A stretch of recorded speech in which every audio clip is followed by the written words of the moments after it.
If you grew up in Britain in the 90s or 2000s, chances are you caught reruns of Thunderbirds, a show about a group called International Rescue responding to all kinds of distress calls and pleas for help. These puppets were a staple of Gerry Anderson's productions and captured the imaginations of multiple generations. Quite an achievement, and a surprise to many when people found out it was actually made in the 60s. The iconic design for the Thunderbirds needs no introduction, and if you hum the theme, people will know straight away where it's from. But if you're watching it around about the same time as me, you might also know of another Gerry Anderson production, also action-adventure, also used puppets, that show being Captain Scarlet. Airing right after episodes of Thunderbirds, it made for a good double bill that made little young me happy. Thunderbirds had explosions, characters solving problems, and tense rescues, and Captain Scarlet had an espionage vibe, a menacing villain, and of course, explosions. And looking at it now with grown-up eyes, I know, like I've actually grown up, it's pretty dark for a kid's show. There will be some light spoilers from the first episode, but considering the first episode is mainly set up, it's not really going to spoil much for the whole series, so just a little warning for you. Starting up with the first episode, we see a group of humans led by Captain Black from the Spectrum organization, doing a survey of Mars when they see a strange new city with a form of life they haven't encountered before. These aliens are called the Mysterons. The first of the Earth's space travelers have arrived. We must welcome them. So here we have a civilization that from their perspective, they're just there chilling at home, and then all of a sudden aliens just rock up on their front doorstep, and you know what, they actually seem quite chill about it, and they recognise that they're curious and they must, you know, say hello. Let's see how the humans react. They're obviously hostile. Okay, Lieutenant, let them have it.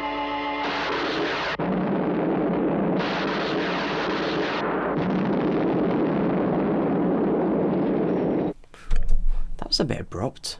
We're only 3 minutes in, and that's already the most realistic thing in the series so far. Like, if we see aliens, we're going to be blasting them. But these Mysterons are somehow built different. They do Control Z over the whole thing. Turns out, that's something they're really good at, building back things that have been destroyed. Meanwhile on Earth, we meet our titular hero Captain Scarlet carpooling with Captain Brown. No doubt he will come and save the day.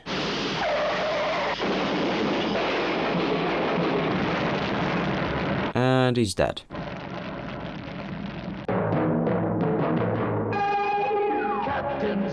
Turns out the Mysterons have killed both of them in order to make copies of them. Something called retroactive metabolism, and no one at Spectrum suspects a thing. Captain Brown, now under control of the Mysterons, is sent to protect the world president. The scenes following them have an uneasy, intense feeling to them. We, the audience, know something is wrong, but the characters don't. We're just waiting for something to happen, but we don't know what. We also have a fake out jump scare which keeps us on edge too. All tense until... Turns out he was a suicide bomber, which, you know, is mad to think about really, because, you know, this was a kids show. I get it, it was the 60s, a different time, but still, that doesn't make it any less jarring, and especially with this being the first episode. Turns out the world president survived, and protection is now put to Captain Scarlet, who is still under control of the Mysterons. Spectrum then realises this, but not before Captain Scarlet captures him. Spectrum, this is your world president speaking. There's blood, and I've said this before, but, you know, it's still jarring. We have a chase, and the sequence ends with a showdown between Captain Scarlet and Captain Blue. Okay, Captain Scarlet, it's either gonna be you or me.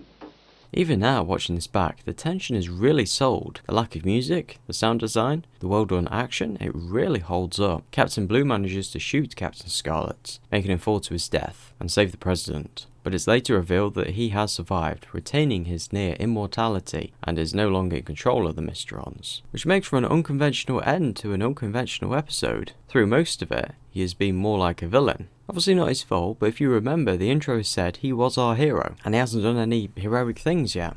Captain Blue, in fact, would fit the bill of hero more. He's the one who saves the day. In fact, the opening intro is narrated by Ed Bishop, who voiced Captain Blue, instead of Francis Matthews, who voiced Captain Scarlet. Considering the show is called Captain Scarlet and the Mysterons, it feels sort of misleading. Then again, it could be a bait and switch, and in that case it definitely works. As the episodes go on, we settle into the new norm, where Captain Scarlet is one of the heroes, often fighting with Captain Blue, and Captain Black also returns as a recurring villain under the Mysterons' control. We see his face have a different coloration, paler skin, while darker around the eyes, almost as if he's dead. The series has many dark and violent moments, like people being electrocuted, crushed to death or run over. How this got a U rating, I don't know. It throws me off now, but it definitely threw me off as a kid, and it wasn't really what I expected. But thinking about it now, the show was quite ahead of its time. The darker tone, the unconventional narratives, the moral ambiguity. The humans started the war in the first place, so we're essentially on the side that fired the first shots.